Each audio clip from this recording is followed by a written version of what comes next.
Welcome back. Have you ever felt like this? Small and weak? In this video we're going to look at how God's chiastic process is designed to bring his people from childhood to maturity, to a state where we have wisdom and we can be his representatives. Last time we finished with the process of every human day, well, at least the days when you go to work or to school. You get up in the morning, you go to work, you receive instruction, your faculties are tested, you receive payment and wisdom, you return home, you eat and rest, and then you go through the entire cycle again the next day. I want you to notice that the three central points here are ethical, or to do with law. We listen at C, and then we act at D, and then the next C is the results of our actions. So there's a threefold legal process there. We're going to get rid of the letters now, you can remember those, and we're going to look at the name that I've given to each of these steps, and they're quite logical names, they make sense. The first one is creation, and this is the process initiated by someone speaking. When you get up in the morning, it might be your alarm clock, for instance. Division is the next one, and that involves a journey. Ascension is standing up and receiving instruction, and that's generally listening. Testing is action, and here it is, are you going to do what you were told? Maturity is the results of your obedience or disobedience. In the Bible, it's presented as plunder for obedience or plagues for disobedience. David obeyed God and went and plundered God's enemies. Israel came out of Egypt, and Egypt was plagued because of Pharaoh's rejection of God, and Israel plundered Egypt.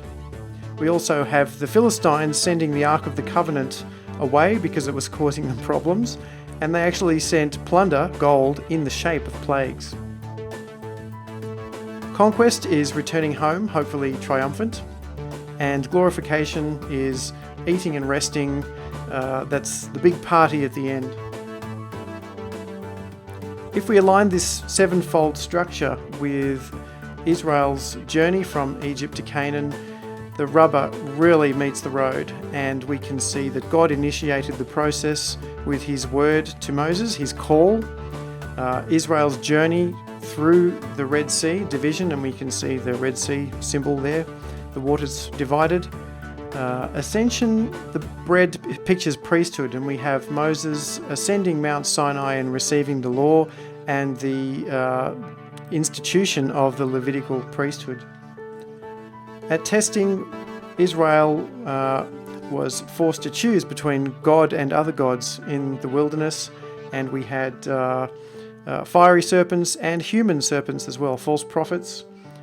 Israel died under the law, and only Joshua and Caleb made it out of the wilderness, out of this boot camp process of those who came out of Egypt originally.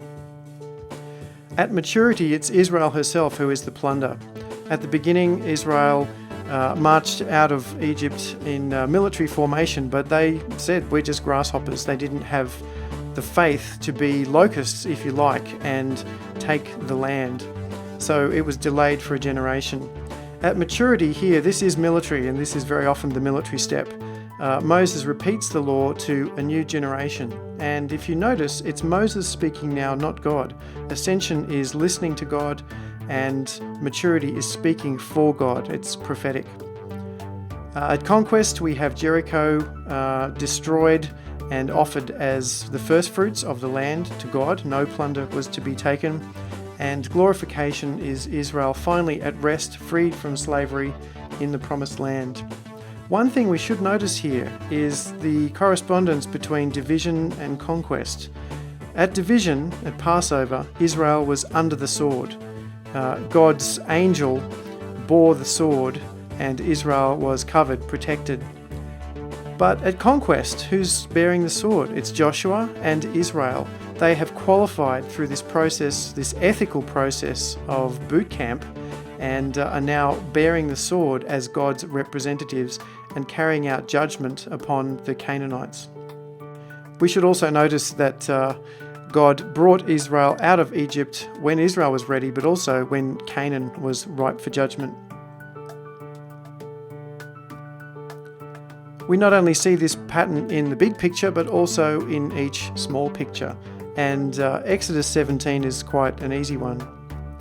At creation, under God's authority, Moses sends Joshua to fight Amalek, God's enemy. At division, Joshua goes out and obeys. At ascension, Moses, Aaron and Hur climb up the mountain. Aaron is the priest and Hur represents kingdom here. He's from Judah, the kingly tribe. At testing, we have the battle between Joshua or Amalek. As we'll see, it's like the one between Jesus and Satan later on. Who will prevail? At maturity, and this is an interesting one, we have Moses' arms lifted up by Aaron, priest, and Hur, king, with Moses as the prophet in the middle as a united body. So it's a symbol of military victory. And then as a result of that, Joshua defeats Amalek, and at glorification, Moses builds an altar to the Lord. Even though God gave them the recipe for success, they gave God all the credit at the end. And Moses named the altar, "The Lord is my banner." I hope you'll memorize these 7 words, these 7 steps. Once you do have them under your belt, you'll see them everywhere in the Bible and also in your own life and in the world around you.